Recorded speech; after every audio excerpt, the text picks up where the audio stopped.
Hello students, welcome back. This is Professor Jitendra Acharya. We will be conducting our second lecture on the subject mechatronics. Now in the previous lecture we have seen how the mechatronics word is been derived. Then we have seen what are the key components of any mechatronic system, where we have seen that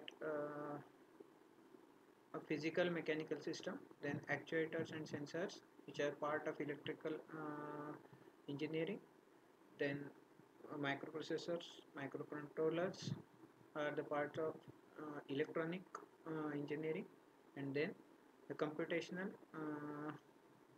part which comes under the computer engineering. So we have seen how the integration of different streams of engineering is there in the mechatronics system. Now the next part is historical development of mechatronics system. So today we will start with the historical development first, then we will see different types of mechatronics products and how they are classified, and then we will see some examples from the domestic purpose and which are used in the industrial purpose. So let's start with the historical development first. Let's first start with the mechatronics system development. Now, before 1900, that is 19th century, we were having pure mechanical systems. Okay, so in that, what are the examples we can see? That is steam engine, which was invented in 1860s. Then dynamos in 1870s, circular pumps in 1880s, combustion engine in 1880s, then mechanical typewriters, tool machine pumps. So there are different examples we can see which are based on purely mechanical systems. Now after 1900, uh, uh, along with the increasing use of electrical drives such as DC motor, which was invented in 1870s, and AC motors, which is invented in 1889. So along with the use of these electrical drives and pure mechanical systems, we come up with the mechanical systems with electrical drives in 1920s. So where the example could be electric typewriters. Then till 1935 we have mechanical systems with automatic control. Now what are the components are used for this automation? So the components are relays, solenoids, hydraulics, pneumatics, electric amplifiers, and PI controllers. Now what is PI controller? PI controller is nothing but proportional integral controls. So along with this use of uh, different components from electrical drives or electrical engineering, we have mechanical systems with automatic control, and the best example is we can use steam turbines and aircrafts, where we have to deal with the relays, solenoids, etc. So after 1935, the use of electronics is more and more. So what are the components which are incorporated in this system is the components are transistors, which was invented in 1948, and thyristors, which is invented in 1955. So after 1955 we have the system called as mechanical systems with electronic control, where the controls or the signals were analog signals and sequential control. And the best example we can have is electronic controlled lifts. Now, after that 1955 inventions happened, likewise digital computers in 1955, process computers in 1959, real-time software in 1966, then microcomputers in 1971, and digital decentralized automation system we have the implementation in 1975. So up till 1975 we have the increasing automation process along with the computers and miniaturization. What is mean by miniaturization? Miniaturization means whatever the physical mechanical system we have to reduce that system with the use of some sensors and actuators. Now when we use a sensor, we can reduce the size of mechanical drive, right? So likewise, if we want to measure temperature, so instead of using a thermometer or any mechanical drive, we can simply use temperature sensor. So likewise, we can reduce the size of the system, and that is called as miniaturization. And to define a set of process, we are using a digital computers. So in 1975, we have a digital mechanical systems with digital continuous control and digital sequential control. Now, before 1975, what we were having is analog signal. Now, we know that the recent development in computer engineering which reads only the binary digits. So to have the digital input in the computers, we need to convert the analog signal, and for that we use this analog to digital converter. So along with the use of ADCs, we were able to use the mechanical system with digital signals. Now, best examples we can see is machine tools, industrial robots, disk drives, and we can refer to any industrial plant along with this automation process. Now, after 1975, what were the inventions we have?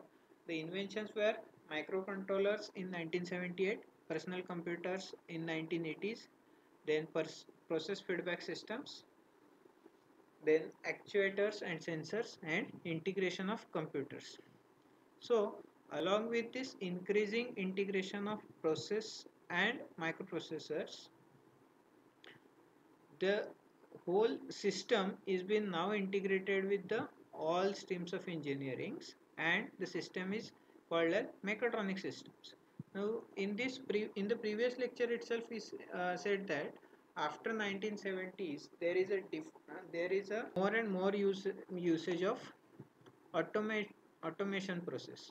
So after 1980s, many companies are opting for this mechatronic systems. That is synergistic approach they were opted for, and that synergistic approach is nothing but mechatronic system, which consists of integration of mechanisms and electronic hardware, software which determines the function that we need to carry, then new design tools for simultaneous engineering and synergistic effect.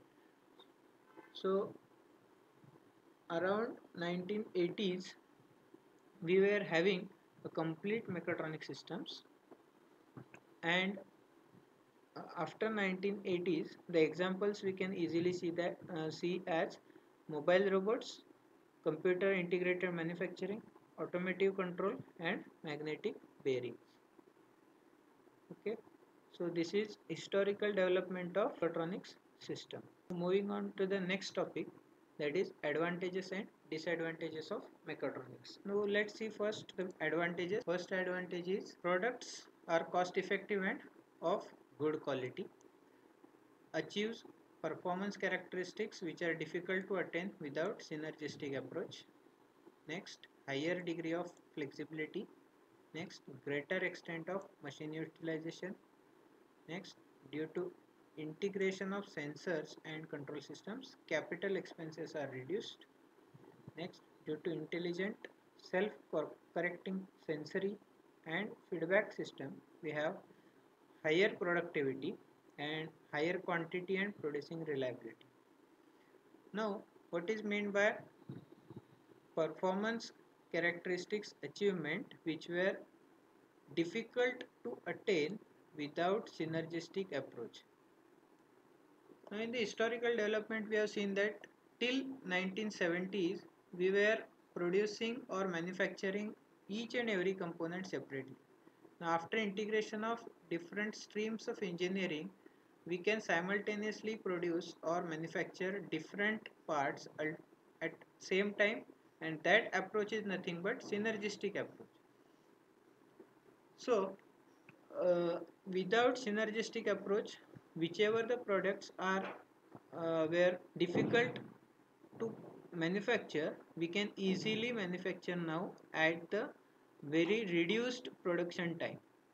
Then greater extent of machine utilization. What is mean by this? So greater extent of machine utilization means we can define certain amount of time for particular process, and due to the higher usage of industrial robots now, and that is means we are reducing a human error effect, or we can say that we are increasing the production efficiency.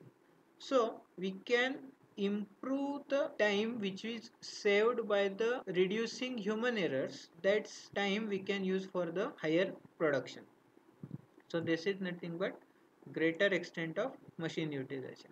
Now these are the advantages. Now next is disadvantages of mechatronic system. Now we know that we have to replace the existing system. So expenses to incorporate this mechatronic system to replace the existing system are more. So this is little bit expensive if we are replacing the whole existing system. At the same time, since we are going for the modern approach, the initial cost of the system is higher. Why? Because the sensors, actuators that we are going to use, the software we are going to use are of higher cost. So the initial cost is higher. Then since it is a synergistic approach, or we can say that since it is an integration of different streams of engineering, now to deal with the different fields of engineering, we have to have the knowledge of different engineering fields for the design and implementation. That means if we come across any difficulty, then we should have the in-depth knowledge of that particular field, and then only we can solve that problem. Then specific problems for various systems have to be addressed separately. Now if we are coming across the difficulty in the sensor, then we have to deal with that particular sensor only.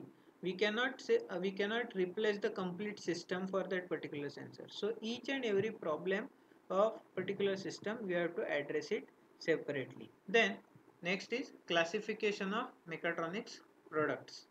Now in 1970s, or rather late 1970s, the Japan Society for Promotion of Machine Industry, that is JSPMI, they have classified the mechatronics products based on their approach, or based on the incorporation of the technology used for the production, as class 1 type, class 2 type, class 3 type, and class 4 type. Now what is mean by class 4 type? So these are primarily the mechanical products, but the mechanical products with electronics incorporated to enhance the functionality. Now where the electronics is incorporated, so servo motors, servo technology is used, then power electronics is used, and control theory is used. Now example is numerically controlled machine tools and variable speed drive in manufacturing machines. Then class 2 type.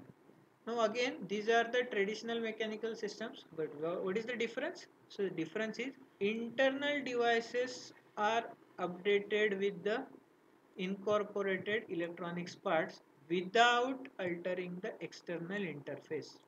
That is, whatever the mechanical systems which were earlier used, the external interface is not being altered, but the internal devices are replaced by the electronics part. So here we can say that the temperature can be now measured as instead of using thermocouple, we can use RTDs.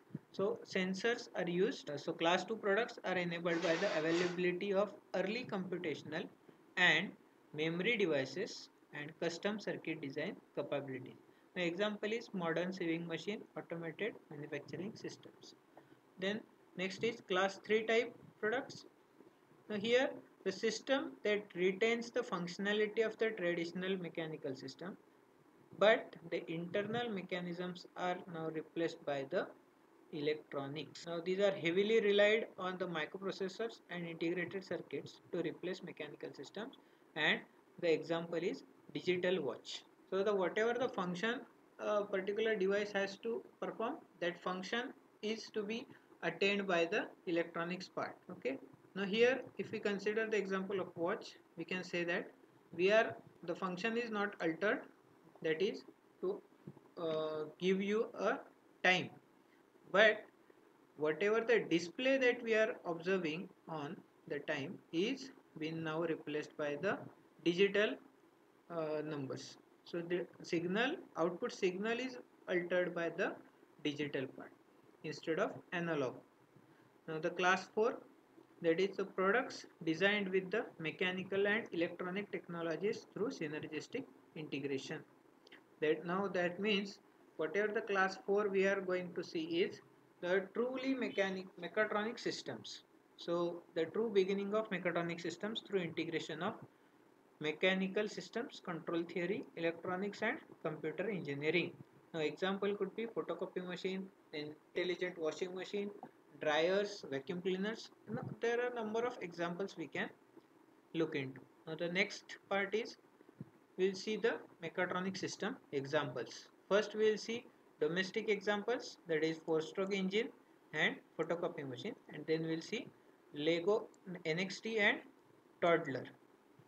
Now we'll just see how the mechatronic system is being implemented for this particular example. Let's start with the first 4-stroke engine. Now as a mechanical engineer, we know that any 4-stroke engine have these 4 strokes: intake stroke, compression stroke, power stroke and exhaust stroke. Now we will not go in detail how the uh, air fuel mixture is intake, then how this compression stroke will give the compression to this fuel mixture and walls are closed. So we are not going into that details, but we'll go for this how the mechatronics system is used for this controlling of 4-stroke engine. Now what are the inputs are there? Inputs are engine speed, crankshaft position, spark timing, feedback, then engine temperature, throttle position and mass airflow. And the microprocessor will perform the different operations to control the valve position, piston position and the exhaust valve position. Spark timing, air fuel mixture solenoid operation and fuel injection valve. So these are the output given by the microprocessor. Now let's say first as air fuel mixture. Now when the piston position is at top and the air fuel mixture is being introduced, then this microcontroller senses that fuel is being inserted in the chamber. Then the microcontroller senses that air fuel mixture and it will give the signal to the camshaft. Then the rotation will start and then compression stroke will start. Okay.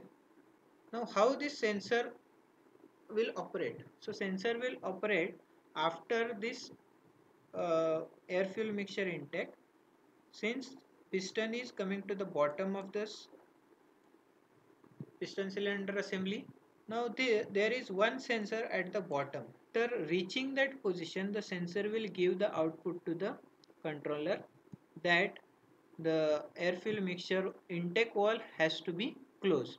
So after this sensor gets operated, this intake valve gets closed, and then once this intake valve is closed, this second stroke, that is compression stroke, will start. Okay, now there is another sensor where the air fuel mixture will get in contact with the spark for ignition. Whenever that spark is being sensed by the sensor, it will give the signal through the microcontroller that the spark has been ignited and we have to go for the power stroke. Now after attaining power stroke, again when that piston reaches the bottom sensor, it will give the signal to the microcontroller and the microcontroller will operate this exhaust valve and the exhaust valve gets opened. So this is how the 4-stroke engine is been operated through the microcontrollers. And For that, the different sensors or different signals used as the temperature difference and the position of the piston assembly, piston cylinder assembly. Now, based on these two measurements, the spark timing and fuel injection and fuel exhaust valves are operated. Now, next example is photocopy machine. Now, it has analog and digital circuits, sensors, actuators, and microprocessor. So, this is complete mechatronic system. Now, how the working is being operated? That means we see that you can easily say that we have to place a paper on the flattened glass, and then it will sense it through the light sensor, light source. It will scan that document, and the image is being transported to the or transferred to the distribution drum. Then after that, automatically you will get a paper from the distribution drum. It will detect a paper whether it is there or not. Then the image which is captured through the light source, it is taken to the loading cartridge and transferred onto the paper after the electrostatic deposition of ink powder from the toner, which is heated and bonded to the paper, and then sorting mechanism will deliver you the photocopy. Now this is a working principle. Now how the controllers and sensors are used for that? So analog circuits control the lamp, heater, and other power circuits. Digital circuit controls digital display, indicator light, button, switches forming the user interface, and other digital circuit include logic circuits, microprocessor that coordinates all the functions of machine. So whatever the sequence to be followed, right from the pushing of start button, all the signals which are coordinated through these microcontrollers. Then the sensors used for these operations are optical sensors, micro switches, which no, optical sensors is used for the scanning of that image from the original document. Micro switches which detects the whether paper is present or not in the tray, whether it is properly aligned or not, whether all the doors of the photocopy machine are closed, whether all the latches are closed or not. And then encoders used to track the motor rotation, and the motor is being operated, that is servo or stepper motor. These are used as an actuator, and they will load and transport the paper and turn the drums. Now these actuators, if there is any error, then again it will give you the feedback through the light sensor. Now generally we see that if any error is there, if some paper is been blocked inside the photocopy machine, you will get an red signal through the light sensor. So this is a feedback system in the photocopy machine. So this is how we have seen the two domestic examples of mechatronic system. Now moving on to the next part, that is industrial examples. So first we can see that Lego NXT. Now this is a small industrial robot which is used for different type of sensors. Now NXT Brick, this is an intelligent microcontroller called as Lego. Now this Lego is named as a name of company. Now this brick is nothing but your microcontroller which operates all the sequence and all the operations. Then here in this example we have touch sensor, sound sensors, light sensor, ultrasonic sensors for sensing different signals or to carry out different operations in the industry. Then there is another device called as stepper motor or servo motor, which is attached from this end, and it will control the movement of the Lego or industrial robot. So stepper motor or servo motor is used, and which is attached on this another end of this robot. And last example will be looking into as a toddler walking robot.